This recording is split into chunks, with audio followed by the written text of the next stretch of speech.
દાહોદ જિલ્લાના સિંગવડ તાલુકાના મુનાવાણી અને સિંગાપુર ગામના જાગૃત યુવા મિત્ર મેલડી સરકાર પરમાર નિરંજનભાઈ ભાવિનભાઈ મુનાવાણી સિંગાપુર ગ્રામ પંચાયતના માજી સરપંચ મહેશભાઈ બચુભાઈના પુત્ર ડામોર સાગરભાઈ મહેશભાઈ સદસ્ય શ્રી 14 સિંગાપુર તાલુકા પંચાયત સીટ રમસુભાઈ ભીમાભાઈના પુત્ર રોહિતભાઈ રમસુભાઈ 2002ની સાલમાં સરપંચ તરીકે ચૂંટાયેલા માજી સરપંચ સ્વ લાલાભાઈ કાનજીભાઈના પુત્ર નીનામા કિરણભાઈ લાલાભાઈ ડામોર વિપુલભાઈ ચીમનભાઈ ડામોર સોહિલભાઈ કલજીભાઈ ડામોર વિનોદભાઈ કાળુભાઈ બધા ભાઈઓ સાથે મળી સિંગવડ તાલુકાના સરજુમી ગામના જંગલમાં એક જંગલી પ્રાણીઓ માટે કુંડ બનાવવામાં આવેલ છે ને આ કુંડના છદ્ર 2 કુંડમાં પાણી ભરવા માટે સરકાર શ્રી વન વિભાગ દ્વારા બોર કરવામાં આવેલ છે। એ બોર કોઈ જંગલી પ્રાણીઓ માટે ઉપયોગ લાયક નથી। આ બોરના નામે ખાલી બજેટ ફાળવવામાં આવ્યું છે।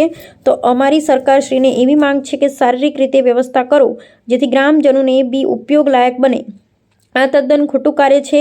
આ બોરની તાત્કાલિક ધોરણે 30 દિવસમાં વિઝિટ કરવામાં આવે એવી અમારી સરકારશ્રીને રજૂઆત છે ને આ બોરનું પાણી આ કુંડમાં પડવું જોઈએ એવી માંગ છે ને આ બોરના હિસાબે પાણી નહીં પડે તો નળ સે જળની લાઈનો પણ ત્યાં સ્થાનિક નીકળી જશે જેથી નળ સે જળની લાઈનમાંથી પણ આ કુંડમાં પાણી પડવું જોઈએ એવી માંગ છે। રિપોર્ટર શ્રીકાંતભાઈ કે મોહનિયા સાથે Suresh PS Makwana, Gujarat bureau chief.